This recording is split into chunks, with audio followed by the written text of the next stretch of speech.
তাহলে ইসলাম এমন একটা ইসলাম হচ্ছে যে ইসলামটা আসলে মডার্ন ইসলাম নয়, যে ইসলামটা অ্যান্টিকুইটি ইসলাম নয়, যে ইসলামটা অ্যান্টিকলোনিয়াল ইসলাম নয়, যে ইসলামটা আইডেন্টিটি পলিটিক্স ইসলাম নয়। কোন ইসলাম? এখনকার যে ইসলামের কনসেপ্ট, ইসলামের এখনকার যে ধারণা, বিশেষ করে সালাফিস্ট আইডিয়া থেকে, কনসেপ্ট থেকে বা ফ্রেমিং থেকে ইসলাম যা, তার এগুলো সবই বেদাতি এবং কাফির, মুশরিক। changetv.press এক ফোঁটা হলুদ নেই।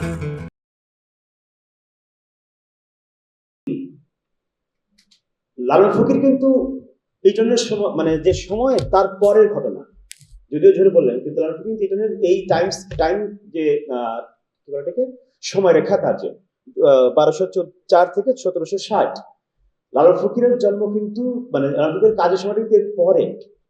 কিন্তু ফকিরি যে ব্যাপার, এই ব্যাপার তো আরো আগে। এবং ইটন যখন কাজ করতেছে যে সময় ব্যাপ্তি ধরে, এই সময় ব্যাপ্তির মধ্যে ফকিরি জিনিসটা আছে বাংলা অঞ্চলে, এবং সেটা চট্টগ্রাম থেকে শুরু করে বহু বিস্তীর্ণ অঞ্চল পর্যন্ত, কুষ্টিয়া টুষ্টিয়া তো আছেই। তো কিংবা যদি আমরা বাংলার সুফি সাহিত্যের মধ্যে যেসব কনসেপ্ট দেখি, যেসব ধারণার আনাগোনা দেখি, যেসব রিচুয়ালিস্টিক বা আচার প্রথা, উপাসনা ধরন বিষয়, যেসব চিন্তার ছটা দেখতে পাই, আমরা প্রমাণ দেখতে পাই, সেইগুলাকে আমরা কিভাবে পাঠ করব ইটনের এই ইসলামাইজেশনের জায়গা থেকে? তাহলে ইসলাম কি, বারবার প্রশ্ন আসবে। এবং এখন দেখেন, এর বাইরে তো ধরেন যে যদি এইটাকে আমরা দেখি, ইসলামাইজেশন একটা মোটামুটি একটা হোমোজেনিটি হাজির করা বা একটা ইউনিভার্সাল কালচারের দিকে নিয়ে যাওয়া, সেইটা আসলে মানে এতখানি ইউনিভার্সাল ভাবে জিনিসটা ঘটছে কিনা, এটা একটা, আমি মনে করি যে এই প্রশ্নটা রাখাটা ইতিহাসের প্রতি নিষ্ঠ হওয়ার জন্য দরকারি লাগে। ধরেন হুসাইনি ব্রাহ্মণ, ফকিরি, ধরেন আমি এখনো বাংলাদেশে বহু পীর আলী ধারার অংশবিশেষ আছে, বা বড় বড় পীর আলী ধারার মধ্যেও আছে, যে মনসার পুজো তারা এখনো করে। মানে তারা সুফি তরিকার মানুষ, কিন্তু তারা এখনো মনসার পূজা করে, এখনো এক্সিস্টিং আছে, এখনো মনসার ভাসান হয়, এবং সুফিরা সেটা করেন। আমার পরিচয় আছে তাদের সঙ্গে।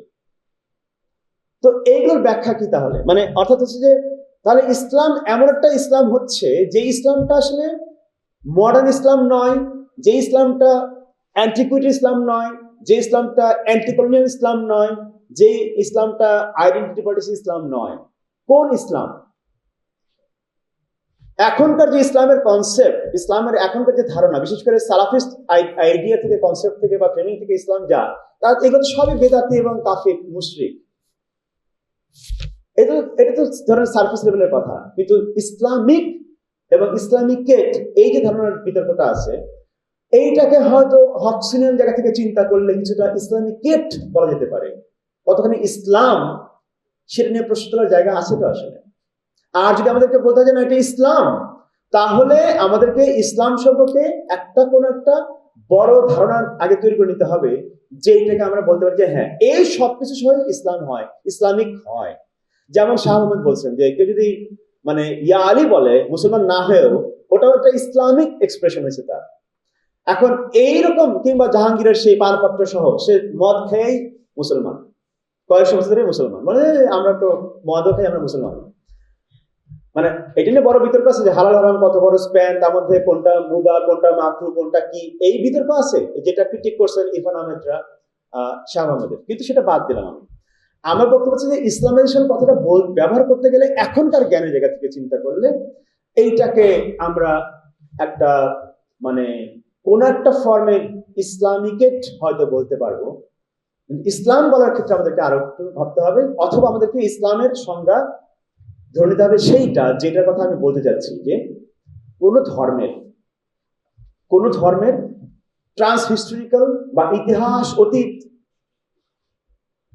সর্বকাল পরিব্যাপ্ত কোনো এসেন্স নাই, যেমন ইসলামেরও নাই। এখন এই কথা বলার অনেক বিপদ বাংলাদেশে বসে,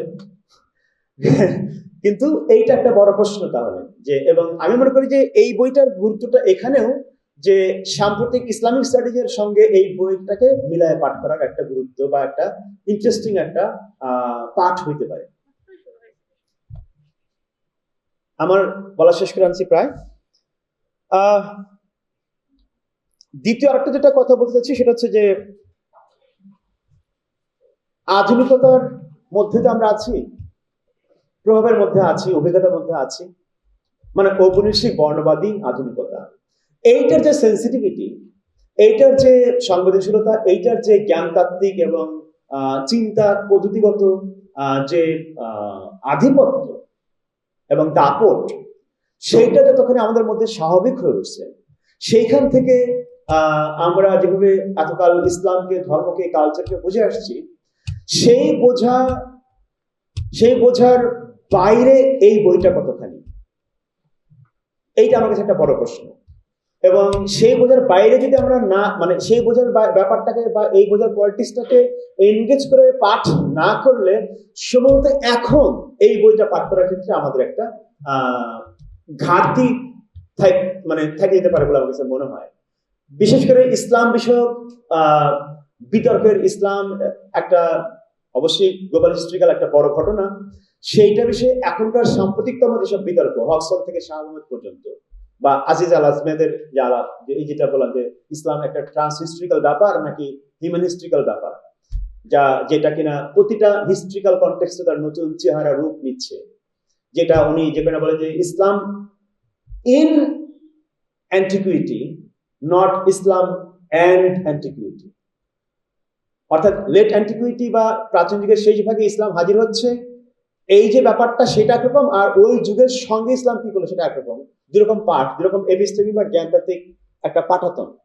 তো ইসলামকে এইরকম জায়গা থেকে বুঝে নিয়ে এরকম একটা ফ্রেমিং এর বা তার জ্ঞানতাত্ত্বিক, মানে ইসলাম সম্পর্কে আমাদের বোঝাপড়ার যে জ্ঞানতাত্ত্বিক পরিবর্তনও ঘটতেছে, শিফট ঘটতেছে, এই মাত্রাটাকে এনগেজ করে বা যুক্ত রেখে আমার মনে হয় যে ইসলাম বিষয়ক আলোচনা করা, বাংলাদেশে ইসলামের আলাপ করাটা অনেক বেশি ভালো ফলদায়ক, ইতিবাচক ফলদায়ক হতে পারে আমার কাছে মনে হয়।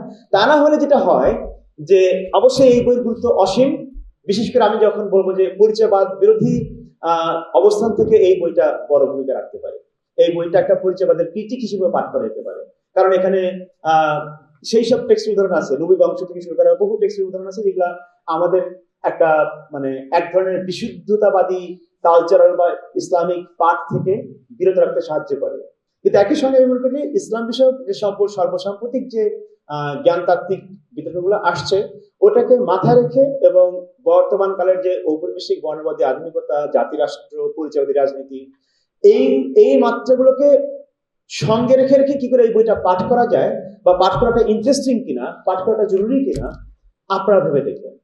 কিন্তু আমি মনে করি যে এই বইটা বাংলা ভাষায় আসলো, আমরা অত্যন্ত উপকৃত হলাম। তো সেই কারণে ফিরোজকে ধন্যবাদ, ইউকেলকে ধন্যবাদ, এবং আজকের সবার আয়োজকদেরকে ধন্যবাদ এই বইটাকে মানে একটু বড় করে।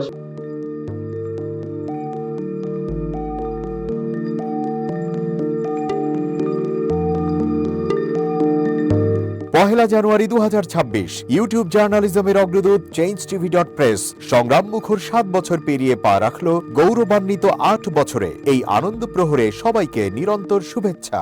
আমি নিজেকে ধন্যবাদ মনে করি, আমি সৌভাগ্যবান চেঞ্জ টিভির পক্ষ থেকে আমার সাক্ষাৎকার নেওয়ার জন্য তারা আসছেন, এবং চেঞ্জ টিভি দীর্ঘ 8 বছর ধরে এই কাজগুলি করছে।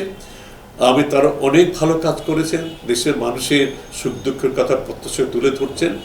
আমার আশা থাকবে চেঞ্জ টিভি সামনের দিকে উত্তরোত্তর আরো সমৃদ্ধ হবে। একটাই শুধু আমাদেরকে উপদেশ দিতে চায় তাদের কাছে, সেটা হচ্ছে সত্য কথাটা মানুষের সামনে তুলে ধরা, মানুষের ভিতরে কি চায় তাদেরটা তুলে ধরা, মানুষের প্রত্যাশা তুলে ধরা, এবং মানুষের মধ্যে এই যে দেশাত্মবোধটা এবং সত্যবাদীটা, এটা জাগরণ করে চেঞ্জ টিভির সামনে থেকে এগিয়ে যাবে।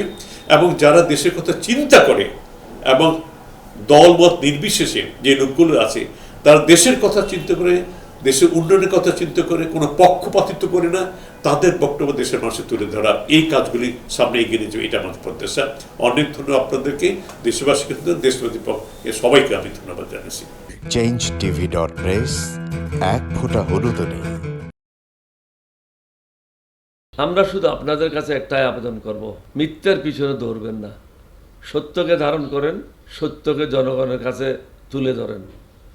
সেটা যতই কঠিন হোক না কেন, পিছপা হবেন না, ভয়ের কোনো কারণ নাই।